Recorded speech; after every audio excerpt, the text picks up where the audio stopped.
Hey everyone, my name's Jimmy. I'm with the Orvis Company in Leesburg, and this is Terry, also with Orvis in Leesburg. We're here with the National Sporting Library and Museum today to talk to you about why you should learn to fly fish.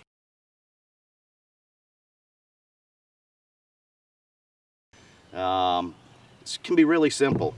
A rod, a reel, and line, obviously, and just a handful of flies, and you're ready to get out on a pond like this, which is where I suggest starting off. So here's a full fly box. This one's one of Terry's. Just an example of what they look like. You certainly don't have to have this many to get started. Just 3 or 4 and you can get out on the water for a good day of fishing.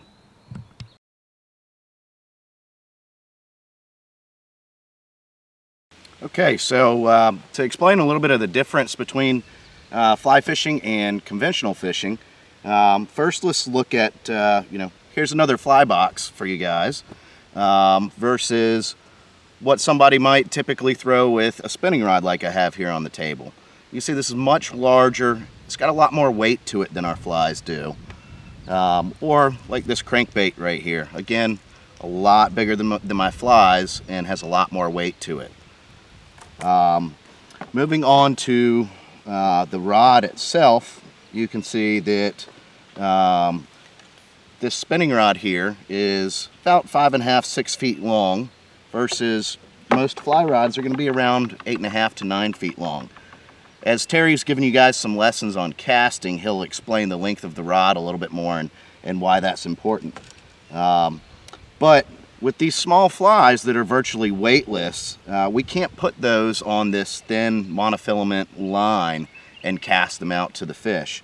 So we have our much thicker and heavier fly line, which is what delivers the fly out to the fish there.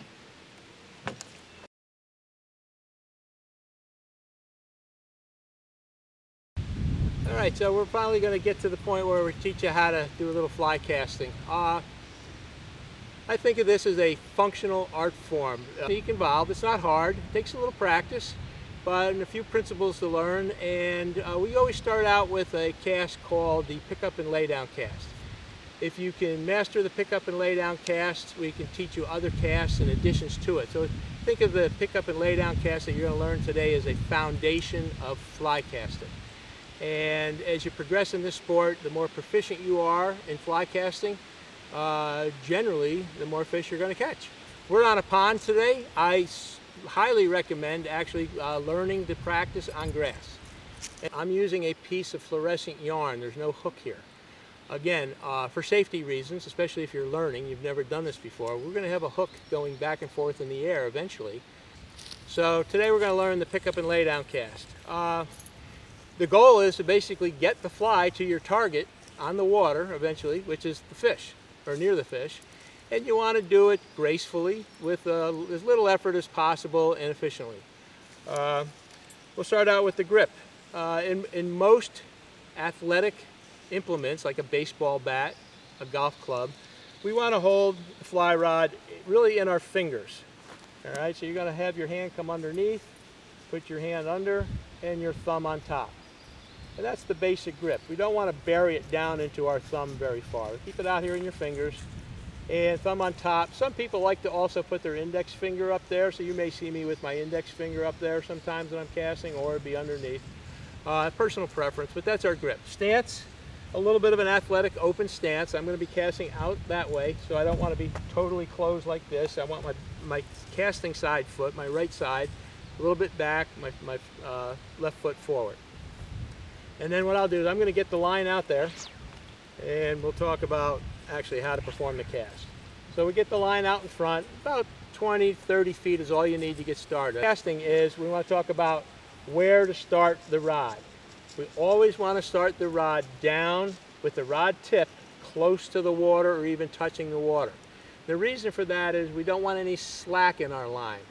All right, we're going to be picking this up in a minute, and as soon as I start to pick it up, it's going to start to bend the rod.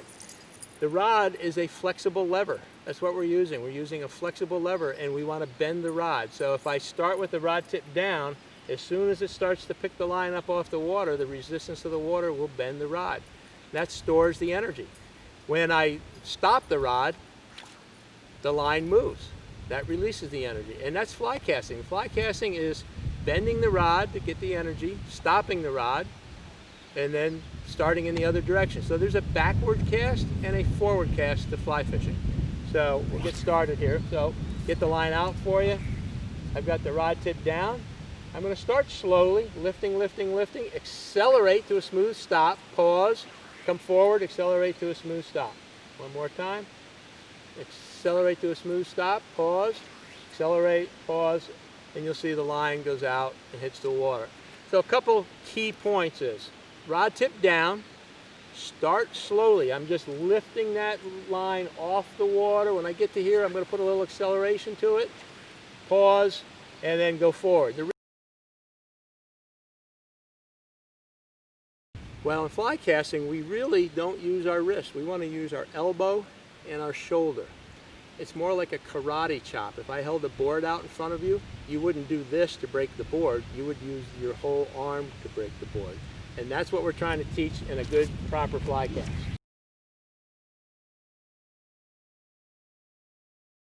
So, common mistakes: too much wrist, not enough pause, and starting up here. Those are the three big mistakes beginners make. That's the basics of fly casting. If you can karate chop, you can fly cast.